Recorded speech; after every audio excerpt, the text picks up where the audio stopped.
Assalamualaikum warahmatullahi wabarakatuh. Bersama saya Ustaz Hadi bagi subjek Sains tahun 5. Okey, kali ini kita akan memasuki bab baru iaitu berkenaan tentang haba. Okey, di dalam tajuk haba ni kita akan mempelajari beberapa perkara penting, antaranya maksud haba dan suhu, cara untuk menyukat atau mengukur suhu, dan juga apakah kesan haba terhadap sekeliling kita. Okey, tanpa buang masa, mari kita teruskan. Okey, haba mengikut Kamus Dewan Bahasa dan Pustaka bermaksud kepanasan hawa ataupun bahang. Dari segi istilah pula adalah satu bentuk tenaga yang dipindahkan melalui pengaliran, perolakan atau bahangan. Okey, suhu pula adalah satu ukuran darjah kepanasan sesuatu bahan. Unit piawai atau unit standard bagi suhu ialah darjah Celsius dan itu adalah simbol bentuk seperti kosong dan juga C. Okay, alat untuk mengukur suhu adalah termometer. Okay, jangan tersalah sebut. Okay, terdapat beberapa jenis termometer. Di sini Ustaz berikan 3 contoh. Yang pertama di atas sekali adalah termometer biasa yang digunakan oleh doktor ataupun nurse-nurse di klinik atau hospital. Okey, untuk mengukur suhu badan manusia. Okey. Yang kedua sebelah kanan adalah termometer yang digantung atau dilekat di dinding klinik atau hospital. Yang ini kegunaannya untuk mengetahui suhu keadaan ataupun suhu sekeliling kawasan. Okey. Dan yang ketiga adalah electronic temperature scanner. Okey, terdapat unit piawai lain yang boleh digunakan bagi mengukur suhu, bukan Celsius sahaja. Terdapat dua lain yang popular iaitu Fahrenheit dan juga Kelvin. Tetapi untuk di Malaysia ini umumnya digunakan adalah dalam darjah Celsius. Okey, apakah itu merkuri atau raksa? Merkuri juga dikenali sebagai raksa. Dua ini adalah benda yang sama. Raksa ialah satu logam dalam bentuk cecair pada suhu bilik. Okey, merkuri atau raksa ni kamu boleh lihat pada alat pengukur suhu tadi iaitu termometer. Dia berada di dalam tu berbentuk cecair pada suhu bilik. Maksudnya suhu bilik tidak terlalu panas dan juga tidak terlalu sejuk. Dia logam, bukan benda lain. Okey, raksa mengembang dan mengecut secara seragam apabila menerima haba atau kehilangan haba. Maksudnya dia mengembang dan mengecut secara sekata. Tidak separuh-separuh, tidak sebahagian-sebahagian. Oleh sebab itu, merkuri atau raksa ini sangat sesuai dijadikan alat untuk mengukur suhu dengan tepat. Perubahan jalur perak atau cecair merkuri mengukur suhu. Okey. Di sebelah kiri adalah termometer yang dicelup atau dimasukkan dalam beaker yang berisi air panas. Sebelah kanan pula termometer yang dimasukkan ke dalam beaker yang berisi air dan juga ais. Okey, kita baca bersama-sama. Apabila menyukat bahan yang panas, jalur perak menjadi panjang atau menunjukkan bacaan suhu yang tinggi.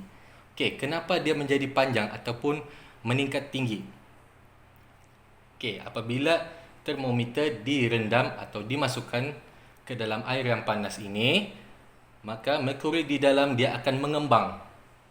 Mengembang disebabkan tidak ada ruang lain, jadi merkuri itu dia akan naik ke atas ikut bekas ataupun laluan yang telah disediakan. Sebab tu dia naik. Dia mengembang, jadi dia naik. Okey, apabila menyukat bahan yang sejuk, jalur perak menjadi pendek atau menunjukkan bacaan yang rendah. Okey. Apabila termometer direndam atau dimasukkan ke dalam beaker yang berisi ais yang sebelah kanan ini, jalur perak atau cecair merkuri dia akan mengecut. Maka apabila dia mengecut, dia akan turun semula. Apabila dia mengembang, dia akan naik. Bila mengecut, dia akan menurun. Okey. Okey, seterusnya kita akan belajar teknik menggunakan termometer. Okey, teknik menggunakan termometer ini sangat-sangat mudah, senang untuk dipraktikkan. Kamu cuma perlu bahan itu sajalah. Okey, yang pertama, pegang batang termometer secara tegak. Tidak boleh mengiring, tidak boleh sengit, mesti tegak. Luruslah. Kemudian yang kedua, barulah kita letakkan termometer ke dalam air. Tunggu sehingga paras merkuri berhenti bergerak. Okey. Apabila kita letakkan termometer ke dalam air, pastikan termometer tidak menyentuh dinding bikar ataupun bekas yang kita gunakan. Sebab bila kita sentuh dinding ataupun lantai bekas yang kita gunakan, maka suhu yang disukat bukanlah suhu air tetapi suhu bekas tersebut.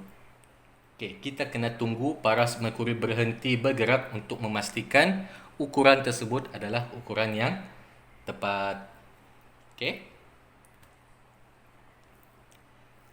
Yang ketiga ataupun langkah yang terakhir ialah laraskan kedua kedudukan mata pada meniskus merkuri dan baca bacaan suhu. Okey, kamu boleh lihat meniskus merkuri adalah titik ataupun paras paling tinggi kedudukan cecair merkuri ini.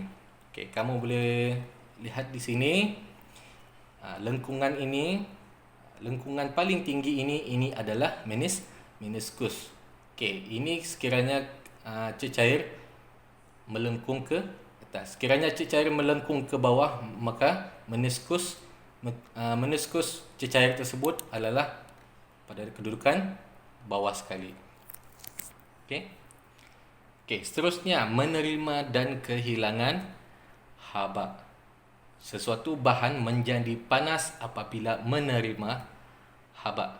Okey, ini adalah contoh yang Ustaz ambil daripada buku teks yang kamu boleh rujuk pada muka surat 130. Okey, tangan dia menerima haba.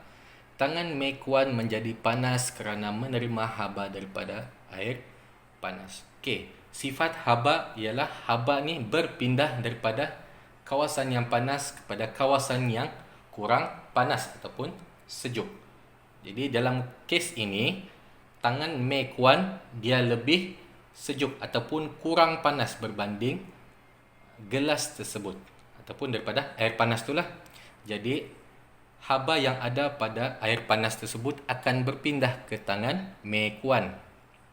Sebab tu tangan akan menjadi panas. Okey, sesuatu bahan menjadi sejuk apabila kehilangan haba. Okey, ini adalah kontras ataupun berlawanan daripada yang sebelah kiri ini. Okey, tangan kehilangan haba. Tangan Akma menjadi sejuk kerana kehilangan haba.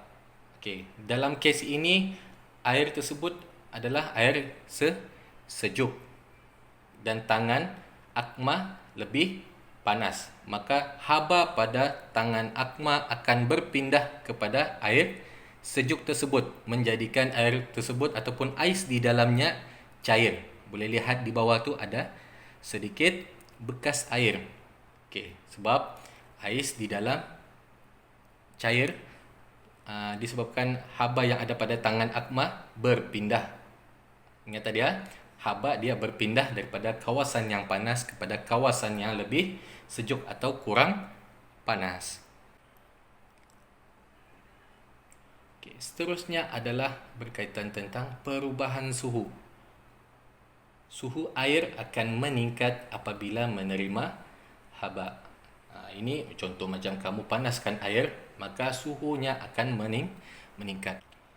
Suhu air pula akan menurun apabila kehilangan haba. Ataupun erti kata lain, apabila kita sejukkan. Okey, kita tengok sini contoh pengembangan dan pengecutan. Aisyah ingin membuka penutup botol kepunyaannya. Dia mau buka botol tersebut, tapi dia merasa ketat.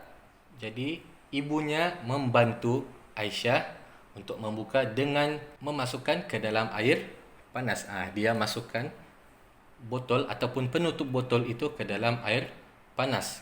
Kemudian barulah Aisyah dapat membuka penutup botol tersebut. Okey.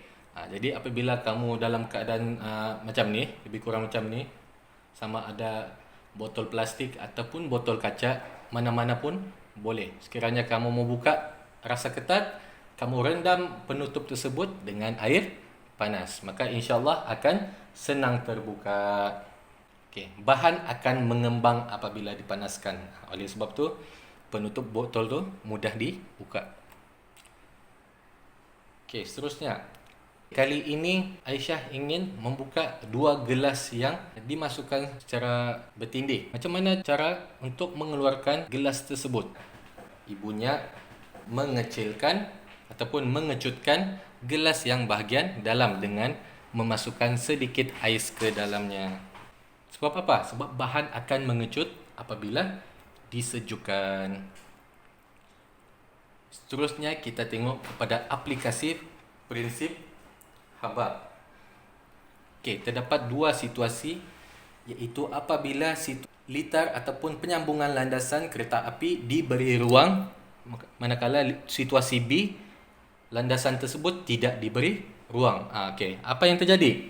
Bila diberi ruang, keadaan landasan kereta api pada situasi A tidak ada masalah. Manakala pada situasi B, dia punya landasan menjadi bengkok ataupun rosak, disebabkan terlalu rapat ataupun tiada ruang. Maka apabila keadaan terlalu panas, landasan kereta api tersebut mengembang, maka dia akan menolak satu sama lain, menyebabkan landasan tersebut bengkok. Okey, yang terakhir sekali adalah berkenaan tentang aplikasi pada kabel elektrik yang dipasang kendur. Okey, mesti kamu tertanya-tanya, kenapa kabel elektrik dipasang kendur, bukannya ketat ataupun tegang? Okey, kita tengok pada situasi A dan B. Situasi A, kabel tersebut dipasang secara kendur, manakala situasi B pula dipasang dengan tegang. Okey, situasi A, keadaan kayu ataupun palang elektrik tu dia dalam keadaan mengembang. Apabila keadaan sejuk melanda, maka tiang elektrik tersebut akan mengecut dan menarik kabel elektrik tersebut. Okey, faham? Masa pagi dia akan mengembang, jadi mesti dalam keadaan kendur. Bila malam ataupun dalam keadaan sejuk, dia akan mengecut. Bila mengecut, tiang elektrik akan menarik wayar-wayar ataupun kabel elektrik tu, menyebabkan dia menjadi lebih tegang. Okey, keadaannya bila kita tidak mengendurkan kabel elektrik tersebut, seperti situasi B ni lah, bila dipasang tegang, apabila malam dia akan putus. Sebab bila dia mengecut, dia tarik, sudah terlalu tegang, maka InsyaAllah itu sahaja daripada Ustaz. Mudah-mudahan anak murid dapat memanfaatkan ilmu yang telah diberikan dan sama-sama mengamalkannya, InsyaAllah. Wabillahi taufiq wal hidayah. Assalamualaikum warahmatullahi wabarakatuh.